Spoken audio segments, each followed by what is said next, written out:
Now it's time to talk malaria. Now, of course, yesterday, if you watched the show, you know that we began a conversation about malaria on the nutrition segment and talking about nutrition and how sorry, not the nutrition segment, in the community development segment, we had a conversation about malaria. And today is World Malaria Day. And of course, Dr.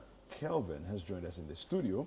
He is the head of occupational health and wellness at Claron Health International. We're going to find out all about malaria. What exactly is it? And, you know, what's the situation in Ghana and how do we get on top of things? Dr. Kelvin. David. Good morning. Good morning. How are you? I'm very well. Yeah. This is our celebrity doctor. You're right.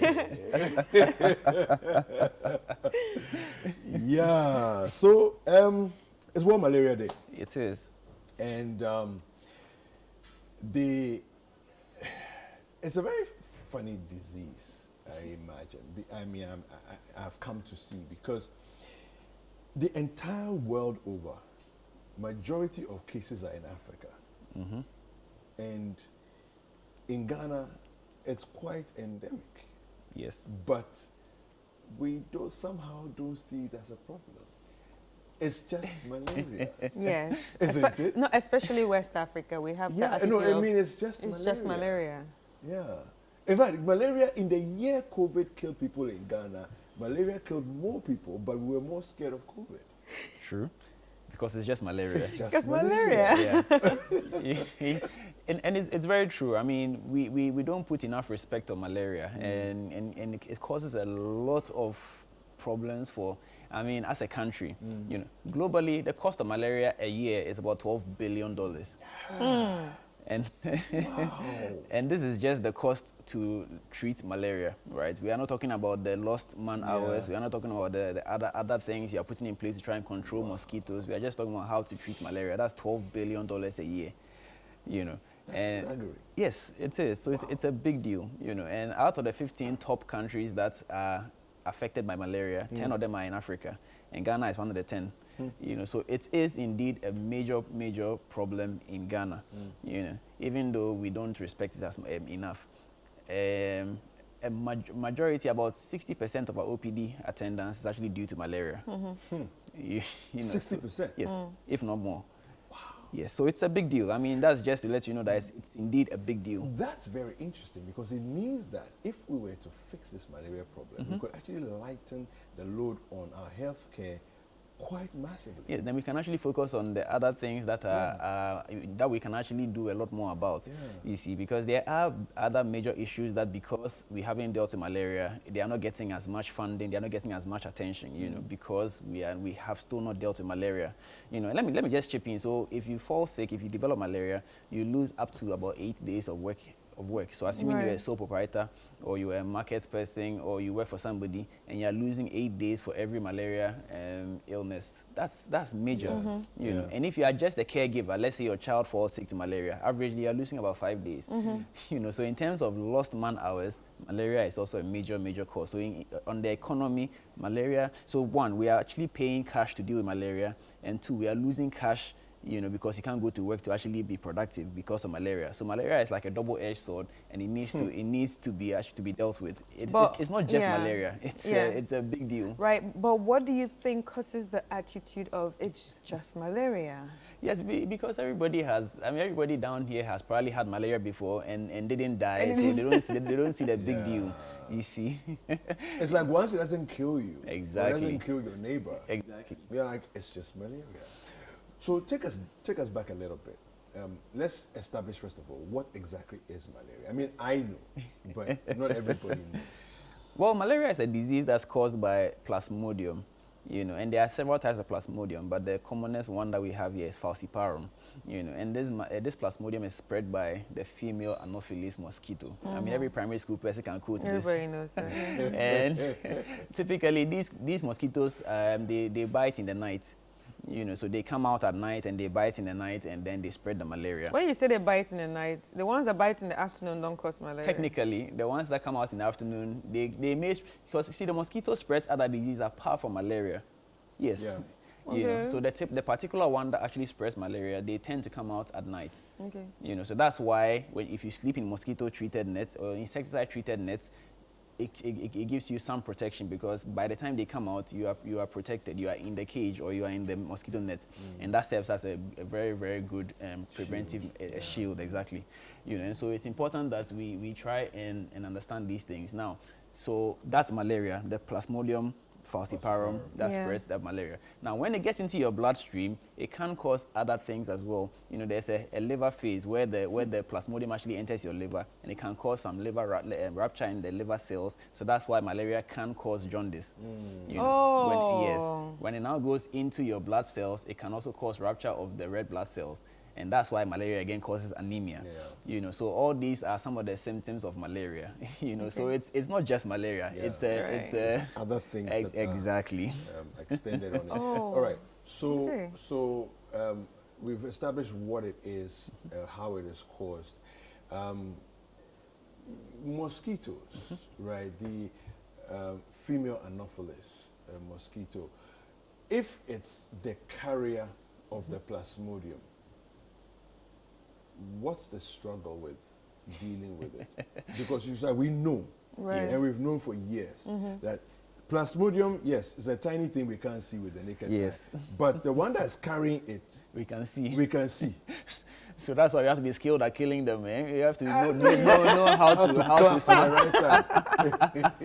Yes. So I mean, the challenge is, see that again, even though we can see the mosquito, it's quite difficult to control the population. I mean, several measures have been tried in the past, including releasing sterile male Anopheles mosquitoes to try and you know, because if the male and the female cross and there's no fertilization, then there will be no next generation.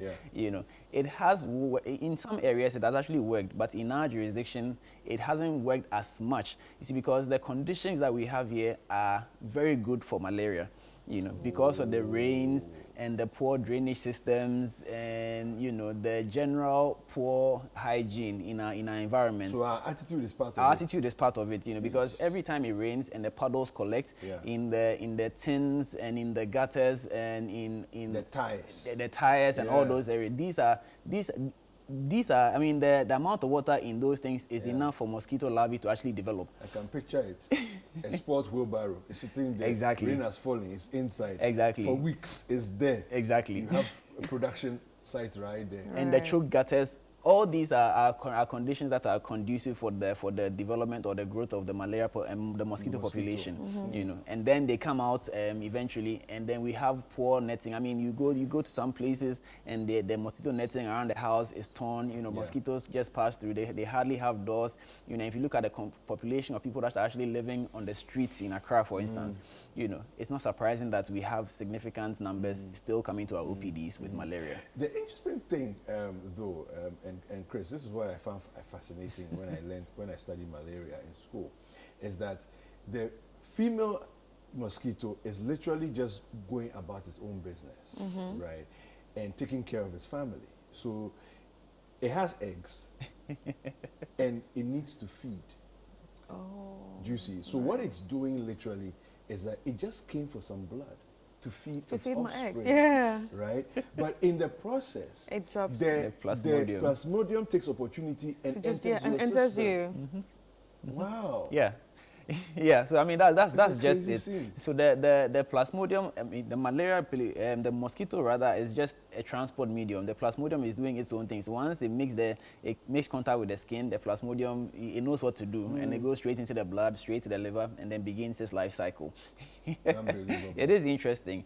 I mean, but let me be quick to add that there has been a lot of progress in malaria control. I mean, if you consider the fact that in 2016 there were over, I think, almost 1,500 malaria-related deaths. If you compare that to 2020, where there were only 300 deaths, it tells you that there's been significant progress.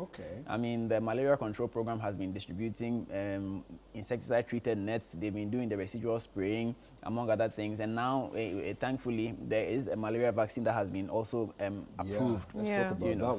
So there's been a lot of progress in the malaria control program. I think what is missing, what is lacking, is our own attitude, you know, to the you know, mosquito breeding sites. Exactly. That if we're able to fix the attitude side, and And with these interventions that have been put in place, we can really make significant progress when it comes to dealing with malaria. Let's talk about the vaccine. What's the okay, let me ask the question this way. Is the vaccine's action the normal, typical action of a vaccine? Is it the same route? Or it takes it off completely? Well, I mean, generally, it follows the same principle as all vaccines. You know, try to stimulate the body to produce antibodies against the vaccine. You know, in preparation for an actual attack. So it's like military drills. You know, they are going through the military processes so that when there's an actual invasion, they stand ready to defend. So that's the general principle behind the vaccine. This vaccine as well. You know, it's taking a long while to develop it because, like you said at the beginning, there's a social context to all of this. The people who are most affected by this malaria are also amongst the poorest people in the world, and so who is supposed to fund this development? You know, so we've had a lot of struggles. There were some prototypes in the past that failed to meet the standard, but this one has shown significant promise and has actually been approved. In fact, in Ghana, it has been in the trial phase. It has been used for about 3 years now. Oh, I see. Yes, and the results have been very good, and so now they are expanding the coverage to other areas as well, and eventually will become nationwide. Okay, so in a certain sense, it's new, but it's not that new because we've actually been doing trials. Yes, we've been doing trials, yes. But is there a possibility that your body can, well, ignorantly people say, oh, my body's now used to it, like my body's now used to it, so nothing will happen to me this time. I mean, these are the things that people say, and that results to, oh, it's just malaria. But is there a possibility that your body can just be used to it? So let's after having so much malaria. So let's back it up a bit. I mean, I'm sure you know about sickle cell. Yes. So sickle cell is actually one of the adaptations of the black race to battle malaria. That's one of the theories. So you actually realize that people who are AS, I don't know if you're aware, but people who are AS, they tend to not have malaria as often as other people. AA people, especially. I know this. And then secondly, even if they do get malaria, it tends not to be as severe as people, as the others, you understand. You know, so sickle cell is actually an adaptation or a mutation of our genes to battle malaria. So that's one side. Then the other side too is that people who live in endemic areas like Ghana, even though the malaria is common and people do die from malaria, I'm laying this foundation so that people don't assume that because they are in Ghana, they are free. Yeah. There is some level of, should I say, moderate, I need to put it in a right way. If somebody was to come into Ghana, a foreigner from outside the tropics should come into Ghana, and that person should get malaria, the probability that person would actually die from malaria is higher than me getting malaria, because I have a baseline resistance to malaria, because mosquito bites, I mean, everybody gets bitten at least once a day, you know, because you step out, you know, you come back. So there's always some level of antibodies in your body that protects you some way, somehow. And when you leave Ghana, this protection actually lasts for about 6 months to 1 year. So if you leave Ghana, if you leave an endemic area and you are returning, you need to take the same precautions. Oh my God. Yes, you need to actually take the same precautions as somebody who is coming to Ghana for the first time. Wow. Yes, it's very, very important. So because once you go away and you are no longer getting bitten by mosquitoes, you know, your protection begins to wane a bit. So you need to make sure that when you're coming back, you take all the precautions. This is very important. In the same way, if you are also leaving Ghana, there are precautions you need to take when you are going out of Ghana, so that should you develop malaria, because malaria has an incubation period. So should you develop malaria when you are away from Ghana, you don't necessarily suffer negative consequences. It's very important. So I mean, ideally, before anybody travels, you need to actually talk to your doctor before you go and do whatever you're going to do. Wow. So in that case, you would sort of take a course of malaria before you go?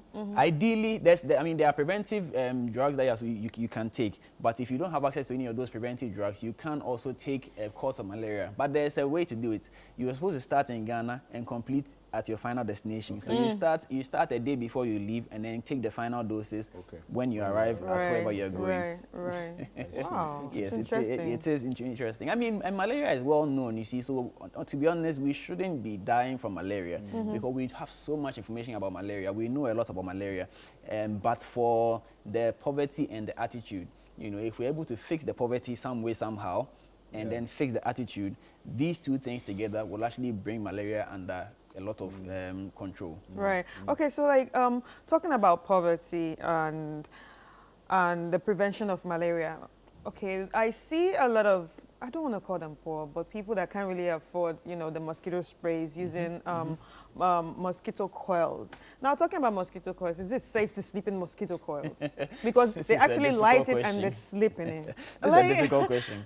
I mean, the thing is, it's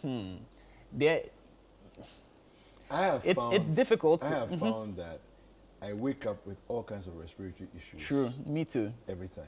Me too. Yeah. So if I leave it on in the room, I'll wake up with respiratory issues. I can put it at the door and sleep. As long as there's some kind of a breeze in the room, I'll be fine. But if I bring it into the room, I'll wake up with respiratory issues. Yeah. So I don't use mosquito coil. I mean, exactly. So there are other options that are better than mosquito coils. You know, so if you have access to those other options, by all means, use them. You see, but mosquito coils, as Kweku is saying, can give you some other symptoms. You know, because first of all, some of them are smoking, some of them are they have chemicals in there. So if you are sleeping with them all the time, it can cause problems. Right. Dr. Kelvin, this is fantastic. How can people get in touch with you? Well, I'm active on social media, Kelvin Owusu MD, and you can also follow my clinic page as well, Claron Health International. Yes. Fantastic. All right, so we're speaking with Dr. Kelvin Owusu. And talking about malaria, this is World Malaria Day. Let's stay safe. If you, by the way, before you leave us, the vaccine, who can take the vaccine? It's for children, so it's actually been incorporated into the EPI. Right. So when they go for child welfare clinics, they will get the vaccine as well. But there are 4 doses, so don't miss any of them. You take. Yes. All right. So follow the protocols. Make sure your children follow the protocols and get vaccinated with the malaria vaccine.